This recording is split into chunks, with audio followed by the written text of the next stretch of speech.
I'm going to talk about my very early life going into the mountains. When I was 5 years old, my granddad and I and two neighbors and a couple other friends that came to our tourist lodge here in Wyoming that my grandparents owned, and all of us were involved in the operation of this business. I guess you could say I was involved with all this pretty much all my early life. As an adolescent, as a teenager,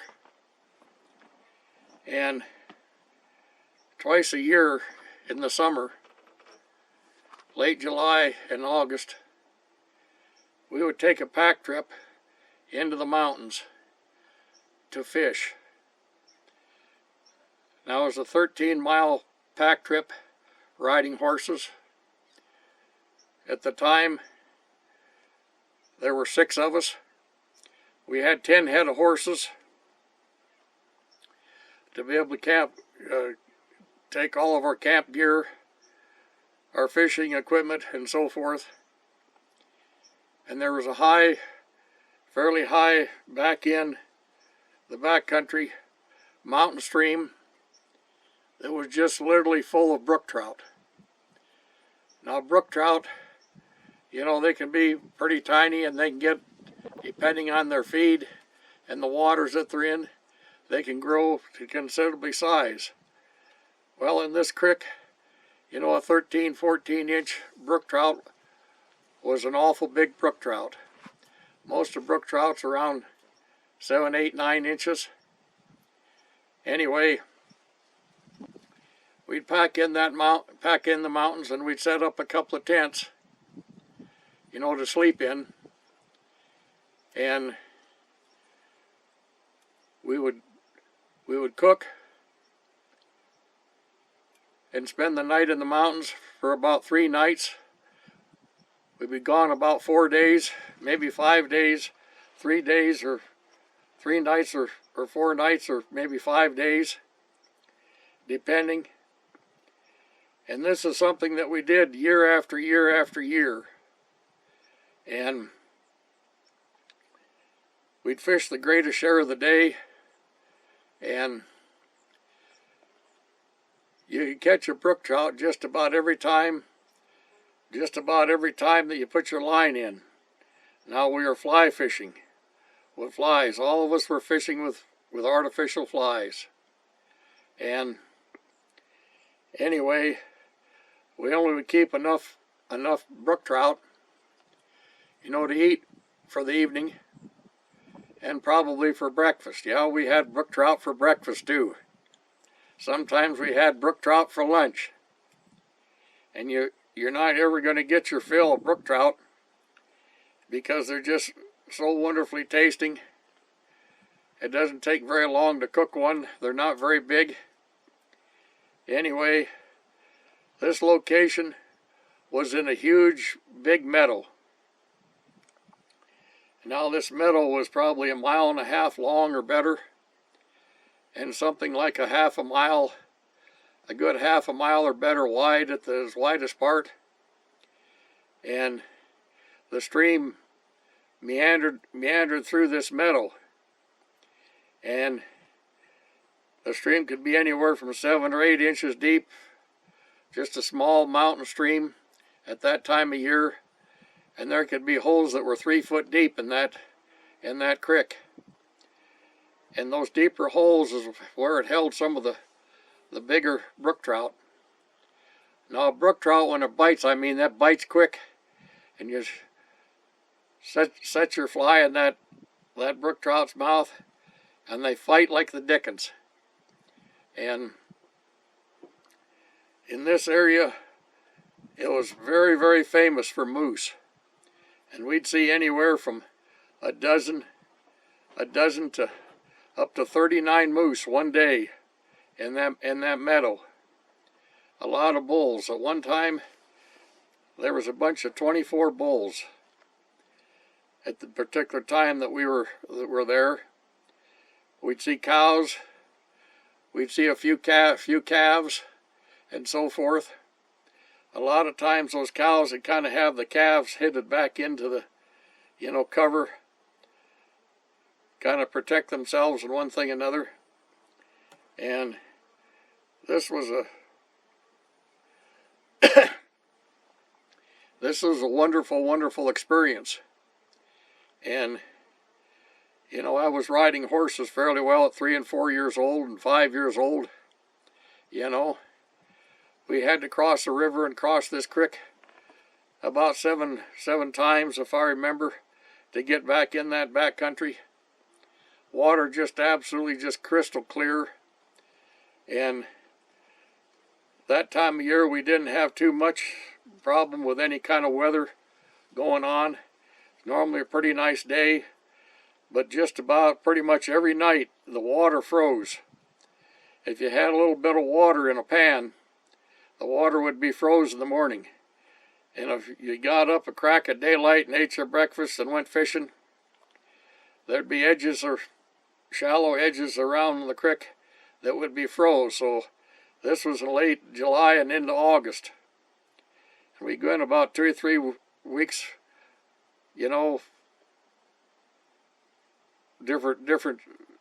at different times. We'd be there for a length of time, and then we wouldn't be there for about maybe 3 weeks, and we'd go in again.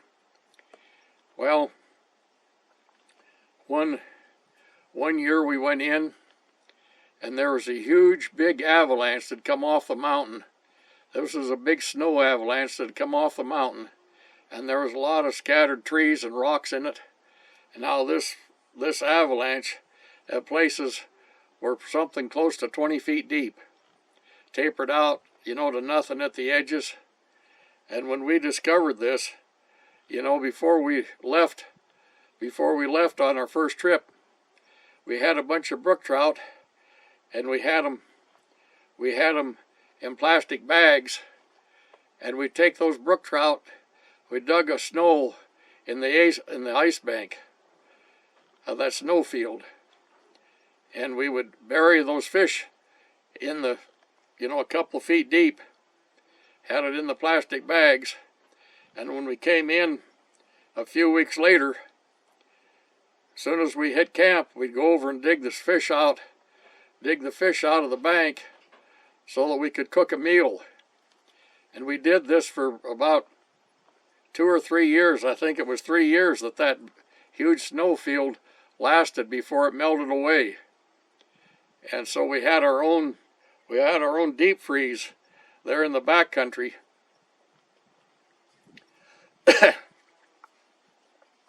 Taking care of these brookies.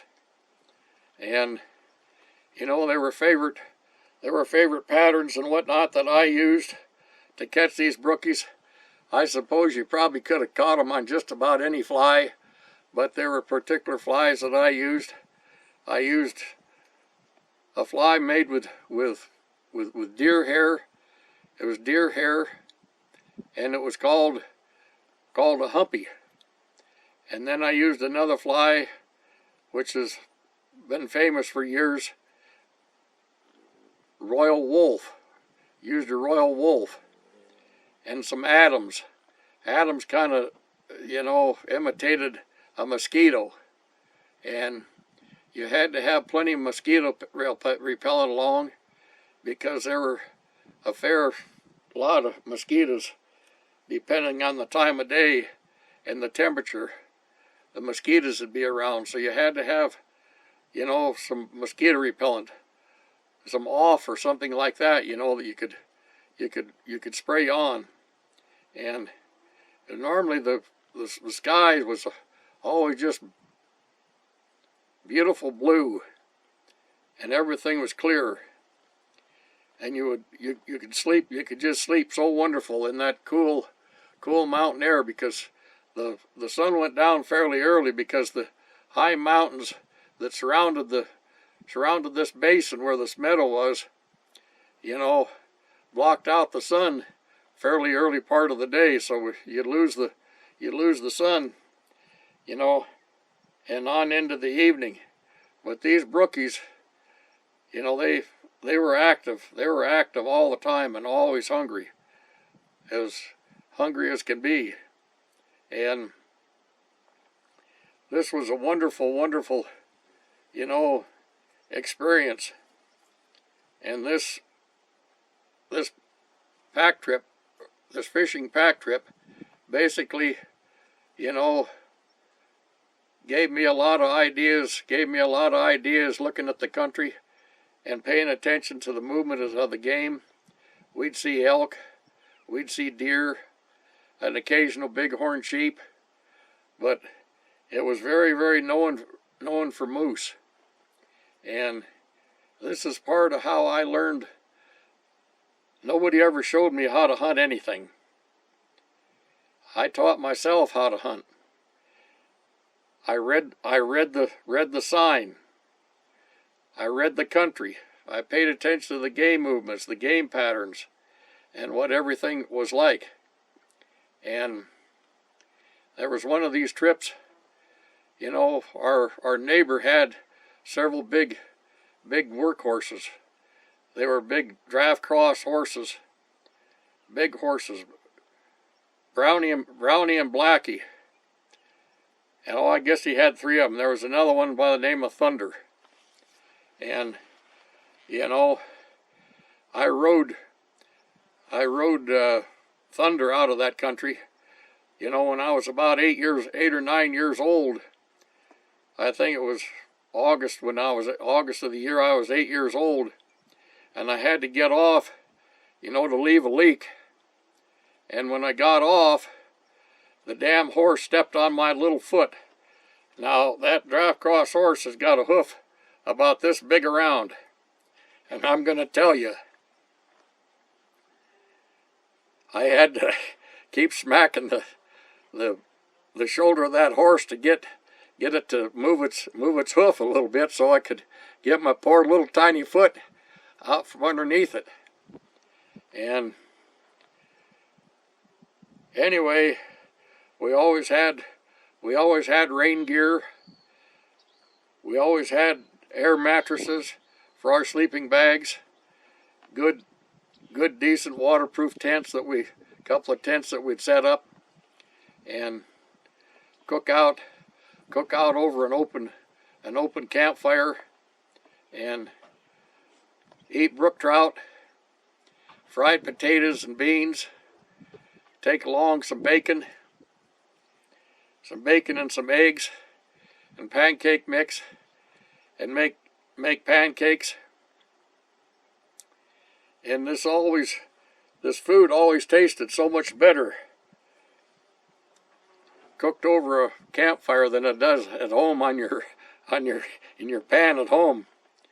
It just works that way. And besides that high mountain air, clear air, sky just as clear as can be, and everything that you did, all the work that you had to do every day to be able to maintain a camp, to be able to go fishing, to be able to fix meals and everything. It was quite of an experience. Now, up in the head of this meadow, there was an old mining cabin, and there was an old man that founded this mine, and he had this mine back probably 3/4 of a mile into the mountain. And he had a track into this tunnel in the mountain. It was a gold mine, and I honestly don't think that he found very much gold.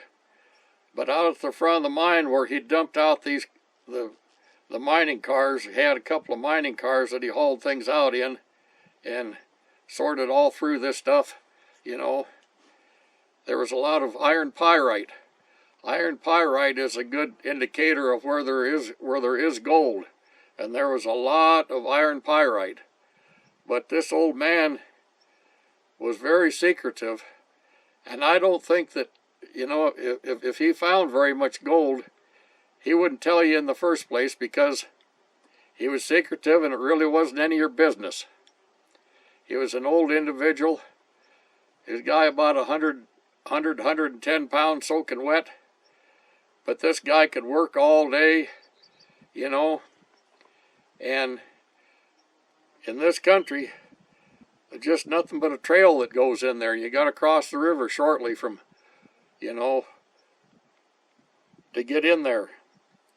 And he devised a sling, and he had basically 2 poles with a sling between 2 horses, and he packed 55-gallon drums of diesel fuel into that country, 13 miles between those 2 horses. Now, I never saw a wrecked barrel. I never saw a wrecked barrel in my lifetime, and I was in that country for many, many years. And I never saw a wrecked barrel, or maybe they might have had a wreck with the horses and lost this barrel. And he would walk the horse all the way in there, leading the horse. The lead horse, he had that horse with, you know, by the halter rope, leading it in there. And I counted no less than 150 of these barrels in there. So he made 150 trips walking that 13 miles, leading these horses, packing these barrels of diesel fuel. Now, why did he need the diesel fuel? He had a great big engine up there, great big diesel engine, and it was about 4 foot wide, about 9 or 10 feet long, and about 5 foot tall. Now, this entire diesel engine was packed into the backcountry on pack horses, piece by piece, and he assembled that all up there in the mountains. That's how he did all of his work. This guy was a very energetic sort of fella. He rolled his own cigarettes, and he probably, you know, compared to a pack of cigarettes, he probably actually smoked about 3 or 4 of those packs of these roll your own cigarettes, you know, every day. And, you know, in his late years, he would winter in an old friend's kitchen, a lodge not far from where we had our tourist lodge. He would stay there the winter, and we'd go up and visit him. And his name was Earl. And most of the time we'd wake him up, and he'd raise up out of that cot, and he'd start coughing. And he'd cough for about 30 minutes. Cough and cough. He had miner's dust in his lungs. He had all this whatever. This is before we had all these chemically treated cigarettes. Roll your own tobacco, you see. And this old fellow lived to be 95 years old. The last several years, of course, he couldn't spend any time there in the mountains. But when we were in the mountains, we would visit him. When we were in there, you know, and he lived off of brook trout. He lived off of brook trout and some game meat, you know, and fried potatoes and beans and bacon and pancakes and coffee and plenty of whiskey. He had a pretty strong habit of drinking whiskey. But anyway, he had little round, bright kind of pale blue eyes. Just a little fella. Now you got to understand what I'm describing, that this man really, you know, had the energy and the go to be able to go in there. In a lot of his later years, you know, maybe the last 20 years or so that he went in there, there was a fellow that had a lodge. The lodge is where he stayed in the wintertime.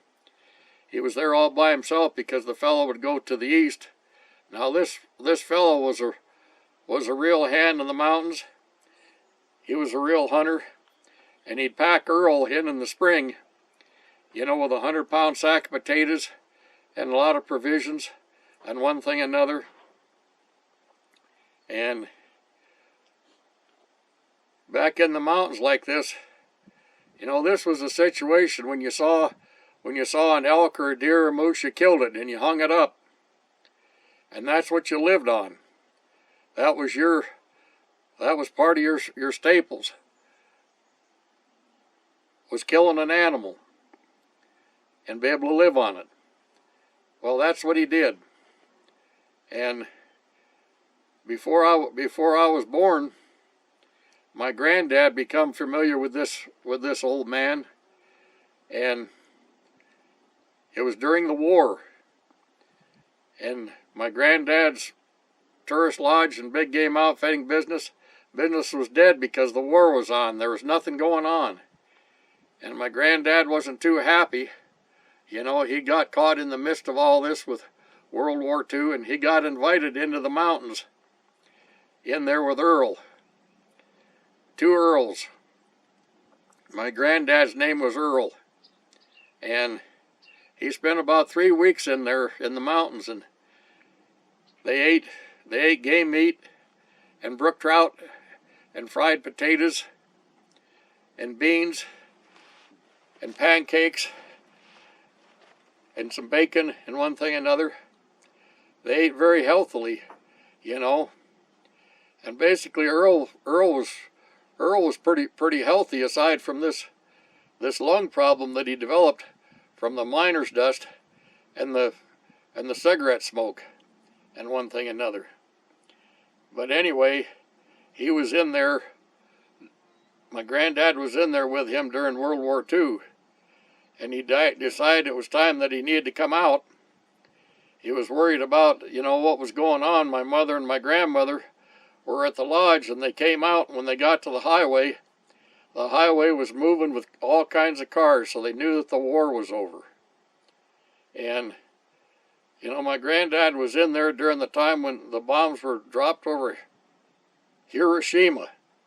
And my granddad got to the lodge.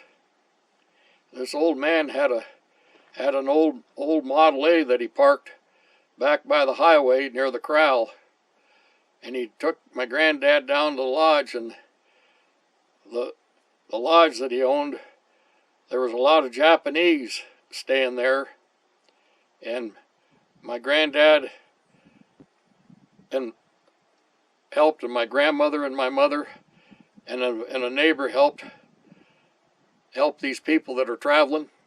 They had, I guess, enough money and whatnot to be able to buy gasoline for their vehicles to travel somewhere and one thing and another. But anyway, that's how I learned to do a lot of these things.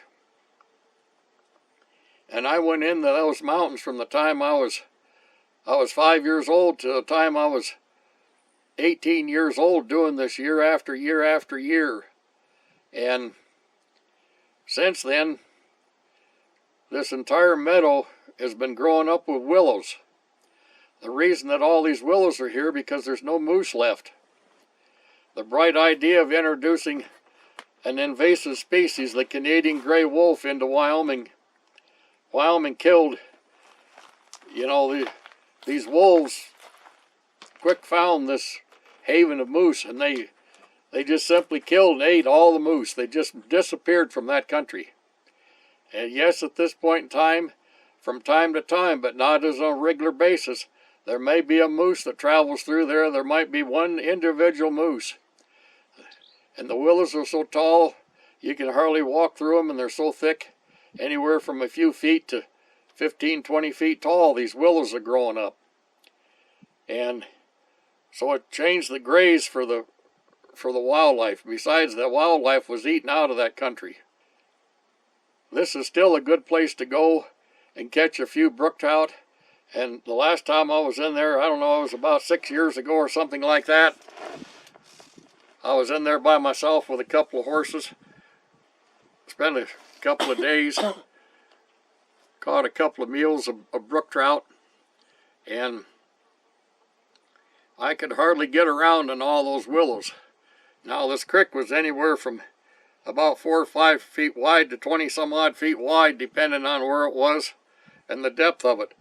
And you only had to walk about 300 yards from camp, where we camped in a grove of trees to, to be able to fish. But anyway, that's one of the fishing stories, fishing trips, what we did and what we'd experienced in all this, and the company that we had, all of us friends, in the mountains together, enjoying each other, enjoying it just doesn't get any better.